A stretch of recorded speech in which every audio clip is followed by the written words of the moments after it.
Hey everybody, I walked so far this morning, kind of fast-paced because I was worried about the traffic, but hey, I'm a mile from home, so I might as well film another video. It's 3 today. Didn't plan it like this, but this is what happens when you walk too fast, too far, and focus on your GoPro. So we covered Jaime Vendera, the singer, Jaime Vendera, the vocal coach, Jaime Vendera, the author. What about Jaime Vendera, the glass breaker? Well, it was 1987, 88 when I saw this video on MTV, Headbangers Ball. Freight Train by the band Nitro. And this crazy singer with a squirrel high voice, hair to the clouds, blonde hair, all dressed up, screamed so loud, hit a soprano D, and these wine glasses exploded in front of these amplifiers, and I was hooked. I fell in love with Nitro. Actually, I kind of forgot about them because I didn't realize where I could get the record. At that time, you had to get records or cassettes, and nobody around where I lived had it. And then my friend Forest Kegley, we were in Columbus, had a gig, or not at a gig, but at a concert, and he took me to Use Kids Records. And he turned me on to a band called Vinnie Vincent Invasion. And then he said, hey, if you love Vinnie Vincent, you're really gonna love Nitro. So I bought that cassette, and I remember that was Freight Train, and I was all about the high notes again.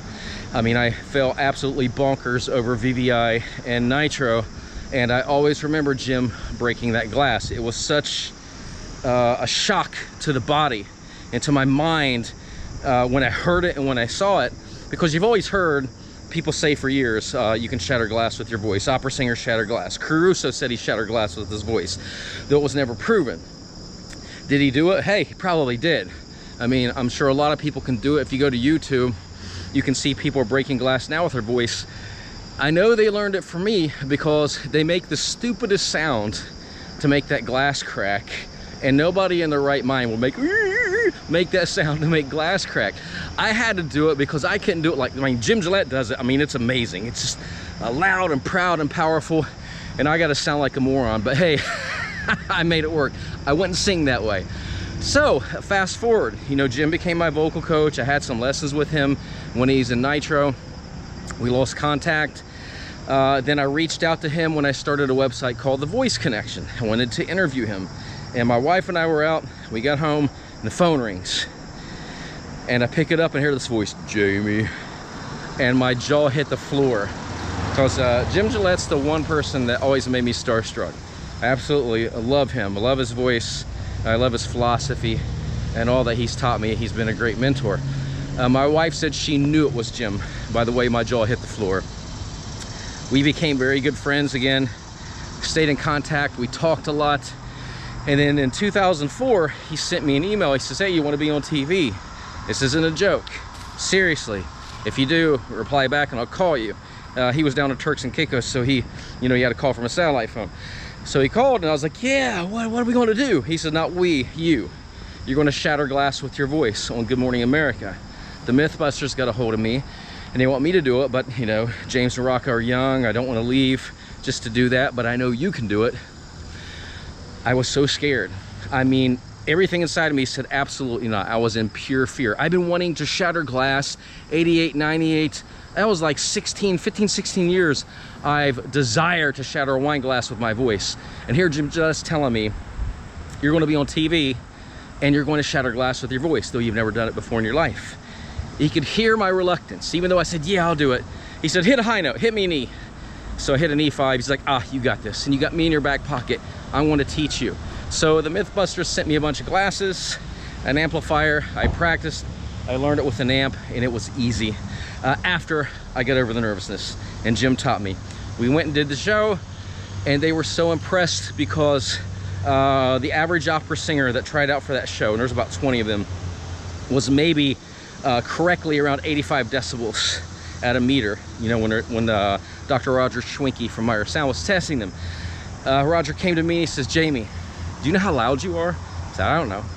He said, you're like 105, 110 decibels. He said, you're over 20 decibels louder than every singer in this room.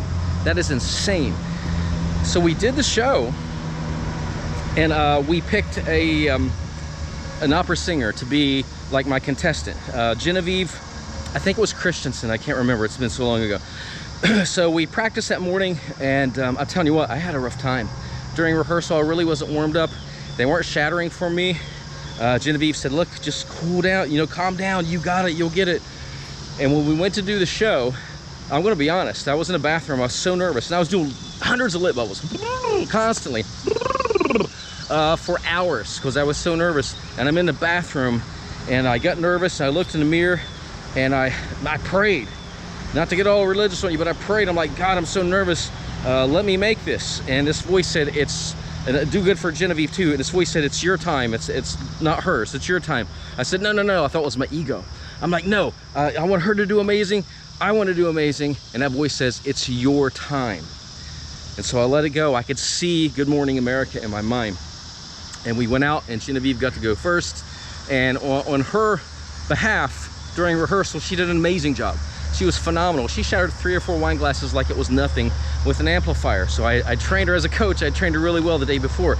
But when it came time for the show, she just couldn't get it to explode. So I got up there, I let out a wail, held it for about 10 seconds, and it exploded. And it was just amazing. I felt like my voice was made of crystal from those lip bubbles I done. That's my buddy beeping as he's going by so he could be on film. And it just was a fairy tale freaking TV show for me. I felt elated, and then it led to me being on MythBusters, because they told me they knew I could shatter glass with my voice because I'd done it with amplification and I was so loud. So this was November of 2004, and I started practicing for a few months. Couldn't get them to break, just wouldn't happen. And I was taking them to work. I was working with a guy named Paul DeHart, and he says, bring him in, I'll be your vocal sparring partner. And we worked and worked and worked and worked. And we were coming home one day, and this was actually the day after I had a talk with Elizabeth Sabine. And she said, Jamie, you're not bearing down. You're not using all your power as much as you should be. Remember to bear down. Well, I had a migraine that day. We were screaming outside, working in tying rebar, and we were still screaming. So we're driving home, and I got this migraine, and Paul's screaming at the wine glass the whole way home. And I've got a headache, and I just can't take it anymore. I said, give me that wine glass. And I thought about Liz, and I bared down, just like Elizabeth told me to. One scream, boom, blew that glass up in the truck in my face. I screamed, and Paul's like, are you all right? I'm like, yeah, and we're like, woo! It happened. Went home, shattered 7 or 8 more. I got it. I called or emailed the MythBusters and said, look, I'm able to do it. When are we going to do the show? Not really crickets, but they were busy. And my son said, hey, you need to videotape this. This is before iPhones and everything. So I videotaped it, I emailed it to them, and within 15 minutes, I got a phone call. We want you out here. So I flew out in February 2005, filmed the show, and it was nerve-wracking. It was one of my favorite shows, but it was so nerve-wracking that I'm surprised I made it through it. But it was phenomenal. Then all these other shows came about. I'm doing shows in Paris. I'm doing shows for Germany. I'm doing shows in China and Japan. Speaking of Japan, 2014, I done a show. When the first glass exploded, I got a piece stuck in my throat. And that wasn't good. I still, to this day, have vocal nerve damage. My throat hurts every day. I got a knot in my throat. But hey, there's a silver lining in everything. And that is how the Dr. Vokes, the blue bottle, came about. I needed some type of therapy device to help me ease the pain, and now it's helping so many other people. So I don't look back in a negative view on having this nerve damage from getting a piece of glass stuck in my throat, because at least it led to something that's going to help thousands of singers. After that accident, I continued to shatter glass. I did a show called Up Rocks, which you can see on YouTube, The Truth, and that was a great show. In fact, they booked the set for like 12, 14 hours. We went in, they told me what to say. I broke 3 to 5 glasses. 30 minutes later, like, okay, it's a wrap. And they're like, we're confused. We're used to working 14-hour days. You knocked it out in no time. Well, I was so comfortable. It was an amazing set, amazing show. After that, my last TV show I've done was for a show in Amsterdam. And I can't remember the name of the show, but I was in a lot of pain, of course, from the glass. And I finally had the rubber version of the Dr. Vokes device.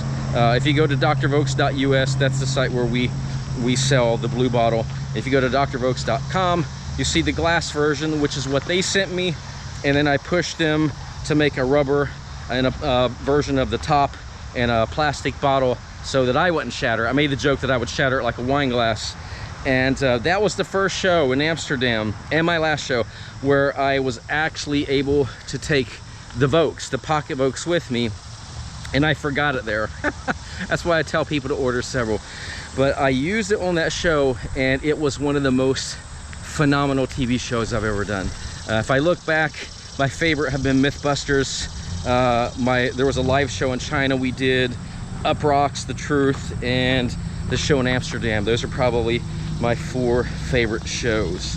There's a 5th one, I think it wasn't for Discovery Channel. I forget which channel it was for, but I blew up 5 glasses like it was nothing. So that's it. For those of you who want to try it, I do an E. I go from E to get this real pure pharyngeal type sound, and I move my lips to an ooh as I'm thinking E.